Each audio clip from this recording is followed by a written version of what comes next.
77ರಲ್ಲಿ MGR ಅವರು ಚಿನ್ನದ ಖಡ್ಗವನ್ನು ನೀಡಿದ್ರು. ಈಗ ತಮಿಳುನಾಡಿನ ಹೊಸ ಸಿಎಂ ವಿಜಯ್ ಜೋಸೆಫ್ ಅವರು ಬೆಳ್ಳಿಯ ಖಡ್ಗವನ್ನ ನೀಡಿರುವಂತದ್ದು. ವಿಜಯದ ಸಂಕೇತ ಹಿನ್ನೆಲೆಯಲ್ಲಿ ಮತ್ತು ಜಯ ಸಿಗುವ ಒಂದು ಸಂಕಲ್ಪದೊಂದಿಗೆ ಈಗ ಬೆಳ್ಳಿಯ ಖಡ್ಗವನ್ನು ಕೊಟ್ಟಿದ್ದಾರೆ. ನಾವೀಗ ಬೆಳ್ಳಿಯ ಖಡ್ಗನ ಸಮೀಪದಲ್ಲಿದ್ದೇವೆ. ಇದು ದೇವಾಲಯದ ಆಡಳಿತ ಮಂಡಳಿ ಕೈಯಲ್ಲಿರುವಂತದ್ದು. ನೋಡ್ತಾ ಇರಬಹುದು, ಒಂದು ಗಾಜಿನ ಪೆಟ್ಟಿಗೆಯೊಳಗೆ ಒಂದು ಬೆಳ್ಳಿಯ ಖಡ್ಗ, ಅದ್ಭುತವಾಗಿರುವಂತದ್ದು. ಒಳ್ಳೆಯ ಒಂದು ವಿಜಯದ ಸಂಕೇತ, ಜಯ ಸಿಗಲಿ ಅನ್ನುವ ಹಿನ್ನೆಲೆಯಲ್ಲಿ ಈ ಹಿಂದೆ ಎಂಜಿಆರ್ ಅವರು ಕೂಡ ಒಂದು ಚಿನ್ನದ ಖಡ್ಗವನ್ನು ನಿರ್ಮಿಸಿದ್ರು. ಈಗ 1.6 kg ಅಷ್ಟು ತೂಕದಂತಹ ಒಂದು ಬೆಳ್ಳಿಯ ಖಡ್ಗವನ್ನ ನೀಡಿರುವಂತದ್ದು. ಮುಖ್ಯವಾಗಿ ಕೊಡುವ ಸಂದರ್ಭದಲ್ಲಿ ಅವರು ಹೇಳಿಕೊಂಡಿದ್ರು, ಇದನ್ನ ದೇವಿಗೆ ಪೂಜೆಯ ಸಂದರ್ಭದಲ್ಲಿ ಬಳಸ್ತೀರಾ ಅನ್ನುವಂಥದ್ದು. ಅದನ್ನ ಈಗ ಸದ್ಯ ಅದು ಈಗ ಏನು ಆಡಳಿತ ಮಂಡಳಿಯ ನಿರ್ಧಾರಕ್ಕೆ ಬಿಟ್ಟಿರುವಂತದ್ದು.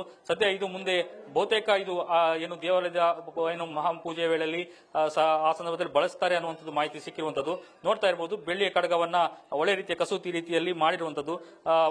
ಒಂದು ಅದ್ಭುತವಾದ ಒಂದು ಖಡ್ಗ ಅಂತಲೇ ಹೇಳ್ಬಹುದು. ಬಹಳಷ್ಟು ಅಭಿಮಾನಿಗಳಿಗಾಗಲೇ ಈ ಖಡ್ಗವನ್ನು ಕಣ್ತುಂಬಿಕೊಂಡಿದ್ದಾರೆ. 1.5 kg, ಸುಮಾರು 1.5 kg ಅಷ್ಟು ಈ ಬೆಳ್ಳಿಯ ಖಡ್ಗದ ತೂಕ. ಹಿಂದೆ ಚಿನ್ನದ ಖಡ್ಗವನ್ನ ಎಂಜಿಆರ್ ಅವರು ನೀಡಿದ್ರು. ಅದನ್ನ ಜಯಲಲಿತಾ ಅವರು ಬಂದು ಮತ್ತೆ ಅದಕ್ಕೂ ಪೂಜೆಯನ್ನ ಮಾಡಿದ್ರು. ಈಗ ವಿಜಯ್ ಅವರು ಈಗ ಬೆಳ್ಳಿಯ ಖಡ್ಗವನ್ನ ಅವರು ನೀಡಿರುವಂತದ್ದು. ಇದು ಹಿಂದೆ ಚಿನ್ನದ ಖಡ್ಗ ಕೊಡುವಾಗಲೂ ಎಂಜಿಆರ್ ಅವರು ಜಯದ ಹಿನ್ನೆಲೆಯಲ್ಲಿ ಅದು ಕೊಟ್ಟಿದ್ರು. ಕೊಟ್ಟ ಸಂಕಲ್ಪವಾದಂತೆ ಅವರು ಬಹಳಷ್ಟು ರಾಜಕೀಯದಲ್ಲಿ ಜಯವನ್ನು ಗಳಿಸಿದ್ರು. ಆ ಹಿನ್ನೆಲೆಯಲ್ಲಿ ಅವರು ಚಿನ್ನದ ಖಡ್ಗ ನೀಡಿದ್ರು. ಈಗ ಬೆಳ್ಳಿಯ ಖಡ್ಗವನ್ನ ವಿಜಯ್ ಅವರು ಕೊಟ್ಟಿದ್ದಾರೆ. ಹೊಸ ಸಿಎಂ ಮತ್ತು ಬಹಳಷ್ಟು ಅಭಿಮಾನಿಗಳು ಹೊಂದಿರುವಂತಹ ವಿಜಯ್ ಅವರು ಈಗ ಬೆಳ್ಳಿಯ ಖಡ್ಗ ನೀಡಿದ ಬಳಿಕ ಅದು ಮುಂದೆ ಅವರ ಸಂಕಲ್ಪ, ಬಹಳಷ್ಟು ಸಂಕಲ್ಪ ಮಾಡಿದ್ದಾರೆ. ಇದನ್ನ ಪೂಜೆಗೂ ಬಳಸಬೇಕು ಅನ್ನುವಂತ ನಿಟ್ಟಿನಲ್ಲಿ ಮನವಿಯನ್ನ ಮಾಡಿರುವಂತದ್ದು. ಇದು ಮುಂದೆ ಪೂಜೆಗೆ ಯಾವ ರೀತಿ ಬಳಕೆ ಆಗುತ್ತಾ ಅನ್ನುವಂಥದ್ದು ಬಹಳಷ್ಟು ಕುತೂಹಲ. ಈ ಸದ್ಯಕ್ಕೆ ಏನು ಬೆಳ್ಳಿಯ ಖಡ್ಗ ನೋಡ್ತಾ ಇರಬಹುದು, ಬಹಳಷ್ಟು ಕಸೂತಿ ಕೆಲಸ ಆಗಿರುವಂತದ್ದು.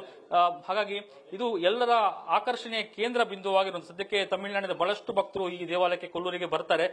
ಈಗ ಎಲ್ಲಾ ಭಕ್ತರ ಕುತೂಹಲದ ಕೇಂದ್ರ, ಮುಖ್ಯ ಕೇಂದ್ರ ಬಿಂದು ಆಗಿರುವಂತದ್ದು ಈಗ ಬೆಳ್ಳಿಯ ಈ ಖಡ್ಗ. ಸದ್ಯ ಈ ಬೆಳ್ಳಿಯ ಖಡ್ಗ ಇಲ್ಲಿನ ಆಡಳಿತ ಮಂಡಳಿಯ ಏನು ಕೈಯಲ್ಲಿರುವಂತದ್ದು.